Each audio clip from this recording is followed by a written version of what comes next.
Making fuel from water is extremely easy, much more easy than they would like you to believe.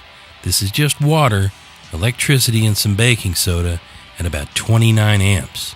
We found that we can inject this in the state of vacuum into our engine and double our mileage under certain circumstances. Now I'm running a V8 350 and have been for over 30,000 miles. It all starts with the wiring. You get some number 10 gauge wire, 2 conductor, and run it to a switch which you put under your dash. I am using a regular 120 volt light switch which is rated at about 20 amps at 125 volts. I'm only running at about 13.8 volts DC. The switch is not worn out or burned up yet, where it seems to work flawlessly. This is the ground wire that I connect to my frame. If my battery was over here, I would have put it to my battery just for convenience. Now I'm going to set the jug right here next to the master cylinder. I just happen to have room for a gallon jug. This is the vacuum line that goes to your carburetor. This is the master cylinder here that is your brakes, controls your braking. So we're going to take advantage of the vacuum pressure of the engine right here where it's strongest. Can get like 16 inches or more of vacuum at certain times. And we're going to set a pad here and install the jar right here. We're going to put about 3/4 full on the water, and I've already added some baking soda to it as an electrolyte. Now this is a very fancy cell element design. Don't be disillusioned by how fancy this looks, because very simply you can get 3 faceplates of high-grade stainless, some Teflon nuts and bolts, and for about $5 you can make this. See, I've notched it for the wires. Put the positive in the middle, put the negatives on the outside, and boom, you've got it. I've just made a more advanced version.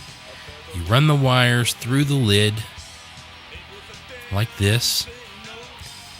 I'm going to install this down here, and we're going to seal this up, and we're going to show you how this thing produces gas.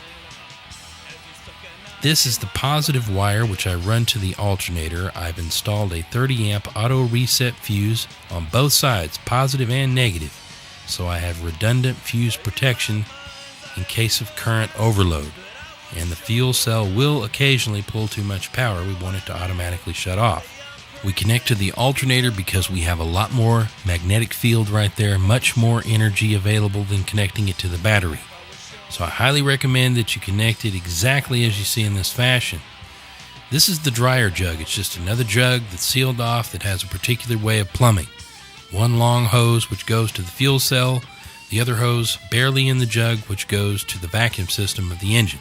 You put it down in the jug, any overflow is automatically sucked back up into the other fuel cell. We've used poster putty, which is liquid Teflon, as a sealant. It is the most recyclable thing you can use. You can use it over and over and over. It's poster putty is the brand name for it. Don't endorse any products, but I don't have any choice. It's really the best thing you can use.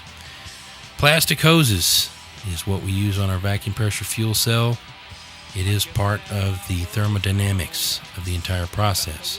Again, poster putty placed around the hoses on the vacuum pressure fuel cell in the state of vacuum will suck into the small crevices and will not allow leakage.